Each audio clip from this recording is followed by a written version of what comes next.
Hello friends, आज की कहानी है ग्राहक के रूप में प्रेस से हुआ सामना। ये एक रियल स्टोरी है जो मुझे किसी ने लिखी है। तो आइए शुरू करते हैं आज की कहानी। 5 साल पुरानी इस घटना से आज भी मैं डरा हुआ हूँ। आज मैं वह किस्सा आपको बताने जा रहा हूँ जिसे लिखते वक्त आज भी उस घटना को याद करते मेरा दिल जोरों से धड़क जाता है। मेरे रोम रोम में बिजली कौंध जाती है। भूत प्रेत और शैतान में कभी ना मानने वाला पुराना जिग्नेश, जो कि मैं हूँ, आज हर एक अंधेरी गली से गुजरने पर कांप जाता हूँ।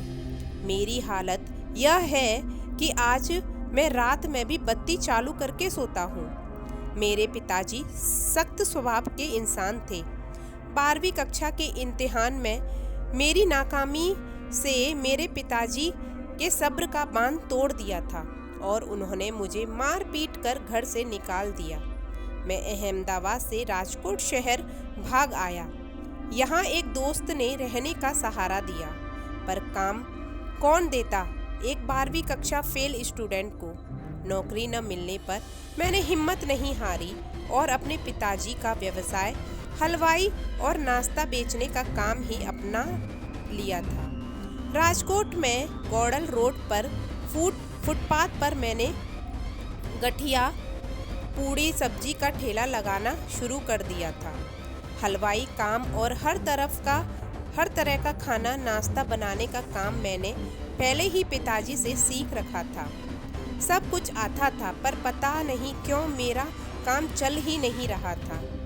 दिन भर एक आध दो या ग्राहक आ जाते थे और सारा पका पकाया नाश्ता खाना मुझे फेंकना पड़ता था। गौड़ल रोड पर मैं जहाँ ठेला लगाता था वह एक व्यस्त जगह थी। मेरे सामने खड़े हर एक ठेले पर भीड़ होती थी, पर मेरा काम ही ठप था।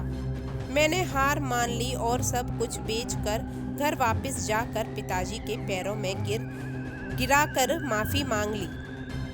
घर वापस जाने के ठीक पिछले दिन दोपहर में 12 बजे मेरे डर की कहानी शुरू हुई थी। मैं अपने ठेले पर खड़ा था। आसपास ज़्यादा भीड़ नहीं थी। मैं पास ही दीवार पर जाकर ही पेशाब करने लगा। जब उस दीवार पर पेशाब करने लगा तो मुझे एक झटका सा लगा और ऐसी भयानक आवाज़ सुनाई दी कि मेरे होश उड़ गए। मुझे ऐसा एहसास हुआ जैसे किसी प्यासे को पानी पीकर संतोष हुआ हो और वह खुश हुआ हो। थोड़ी देर बाद कुछ ऐसा हुआ कि मैं बेहोश हो गया और मेरे आसपास भीड़ जम गई। जब मैं होश में आया तो मैंने ठेले पर देखा कि एक आदमी खड़ा हुआ है। लोगों ने मुझे उठाया, पानी पिलाया और मैं भी उठकर अपने ठेले पर ग्राहक को समझाने चला गया। वह इंसान कुछ अजीब सा था। उसने मुझसे कहा कि तुम्हारे हर एक पतीले में से जो है सब पैक कर दो। सामान बांधने से पहले ही उसने पैसे धर दिए। मेरी खुशी का ठिकाना नहीं था। अब वह आदमी मेरे ठेले का पूरा खाना नाश्ता तो ले गया, पर पैसे भी ज़्यादा दे गया और उसने छुट्टे पैसे भी वापस नहीं लिए।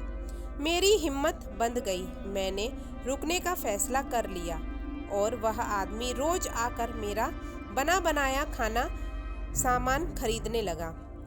एक दिन मैं घूमने चला गया और उस दिन ठेला नहीं लगाया।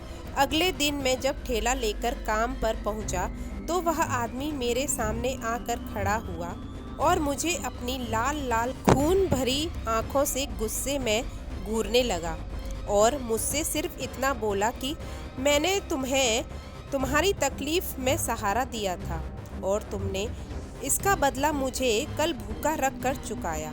अब मैं तुम्हें सबक सिखाऊंगा।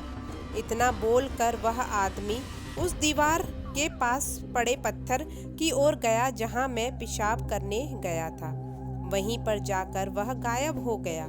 उसकी धमकी और उसका गायब होना देख के मैं पसीना पसीना हो गया और उसी क्षण अपना थैला छोड़कर राजकोट से बिना टिकट लिए मैं अहमदाबाद भाग आया।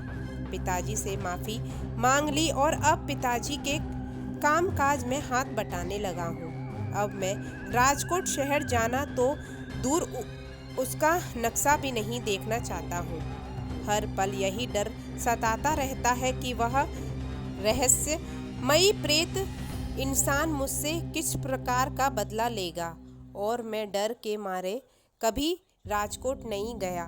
तो फ्रेंड्स, आज की कहानी आपको कैसी लगी मुझे कमेंट करके बताइएगा और मेरी चैनल को सब्सक्राइब करिएगा।